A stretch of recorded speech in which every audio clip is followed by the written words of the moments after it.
3 voor 12 radio. En mijn gast van vanavond is Heidi Curtis. Je kunt haar misschien kennen van Eurosonic Noorderslag eerder dit jaar.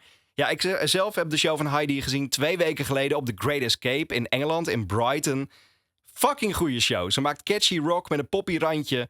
Het is enorm nostalgisch. De EP die komt eraan, de debuut-EP Hollow Heart. Heidi, welcome. Thank you so much for having me. This is awesome. It's so good to see you because actually 2 weeks ago I saw you play in a venue in Brighton during the Great Escape and I discovered your live show there. It was very good and now you're back in the Netherlands. Thank you so much for having me. It's like so serendipitous and beautiful. How are you doing? Because this is the tour around your debut EP, which is finally there. I know. I'm just really excited. Like every day there's a new thing to be grateful for. And, you know, I was just playing there with the band and had a little moment halfway through the song where I was like, I'm in the Netherlands playing on live radio. Yeah, rock and roll. But that's good because when I saw your gig at the Great Escape, it reminded me of gigs in the 70s or 80s. I'm not from that era, but you are not from that era as well. But old souls. We are old souls, and that's what I saw at your show. When did you discover music from the 70s to transform it in your own? I was just brought up on music from the 70s and like kind of from the 60s, 80s. That was kind of the era. I kind of missed the 90s. I've discovered the 90s a little bit later. Yeah. So the 70s, especially like obviously Fleetwood Mac, Crosby, Stills and Nash, Creedence Clearwater, the classics like the Stones, the Beatles, bit Kate Bush, Patti Smith. But, you know, specifically I was brought up on those classic artists that are so integral and poignant over time and have managed to carve out these like lifelong careers. And I want to be like that. I want to be an artist that's just releasing albums till I'm dead. So.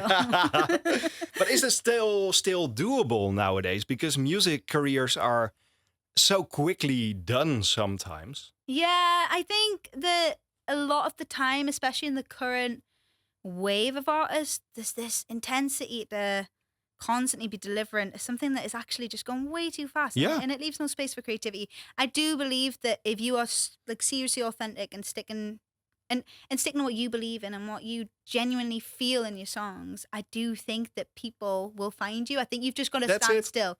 You're constantly moving, trying to chase a trend. Nobody's gonna come find you. They're not gonna stay. I think the same because that's a funny thing about your gigs as well. You started out in 2021. Your first gig was in Newcastle, your hometown. Yeah. How many songs are sticking around from that era? Oh my God, do you know what it is?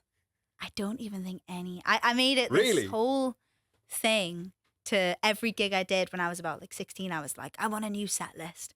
So I was just writing and writing and writing. I think the oldest song that stuck around is probably a one that I'm going to probably release later. I wrote about 3-4 years ago, Left Right. the Rock. All the songs from when I was like 16 to 20, they're still kind of there, but they're just like the baby songs. They're so cute and lovely. And yeah, now I'm like, I know my direction. I know what I want to say. I know myself more. And I'm just so glad I've waited for this time to release music. Yeah. I think it's really important to have time. Why was this the moment? Because you played shows for like ages and now it's time for your debut. Yeah, well, I'd played so many shows and gotten loads of experience, but I was still waiting for the opinion of others to confirm my choices in my music. Really? And How important is that? Because when you're time. making music, you know what you're doing, right? Yeah, and when I finally knew I was ready was when I stepped in and I think I played a song to my team and they were like, oh, I don't really know about that one. And I went, nah, you're wrong. This is a really good song. And I was like, I know it. And suddenly in that moment, it's like we all kind of looked at each other and was like, yeah, you know what? This is it now. Because you can't have other people's opinions defining what you want to do. And I think that just comes with maturity. Some people that happens earlier than others. And I think now is the time, and I've just spent the last year or two kind of, you know, crafting my album. And it was after a really big loss in my life. And I was just navigating that and understanding myself. And yeah, I feel like the songs have blossomed like with me. It's been a really beautiful process. Your EP is now finally there. It's called Hollow Heart. It's about finding beauty in sadness, grief, and in a hollow heart, really. Doesn't that turn a hollow heart into a fulfilled one nowadays? Yeah, I think it actually does. Like when I'm doing things like this, when I'm on the road and I'm playing shows, I think that's the only time that, and I'm in the studio, so the only time my mind's quiet. Wow. So I think that. So you need music. I need music. All the time. I need to connect with people.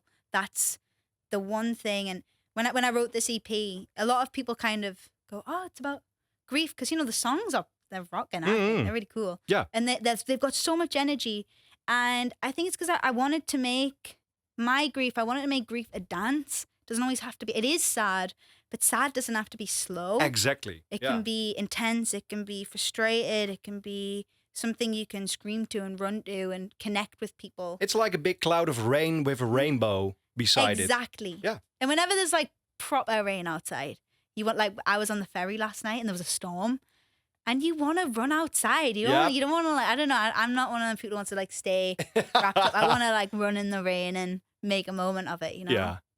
I go to Newcastle every year with the ferry as well. I really like the city.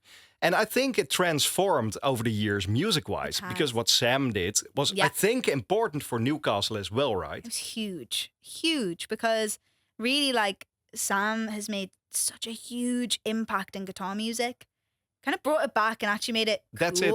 Yeah. Like, I think there was so much time where the industry was like so dominated by like grunge, and to an extent, I think like loud music and grunge music can actually kind of hide a lot of sloppy lyricism and lack of any sort of authenticity in songwriting, whereas like Sam has real authenticity, real grit. He's an amazing lyricist, he's an amazing songwriter. Like, so to be around someone like that and to have the privilege of just being able to grow up naturally, organically, and have this like amazing friendship, I've had like a great mentor with our group. It's such a beautiful serendipitous turn of events that I've got to grow up with them and like and see what he's done for That's Newcastle. amazing, right? It's so cool. But it's actually really crazy though, because then Newcastle's just changed around us and everyone, and it's just mad. It's like murals everywhere, and it can be a bit crazy. Is there a mural for you already? No, it's not. Next time when I'm in Newcastle, I paint one. Maybe a little one, but I try to paint one.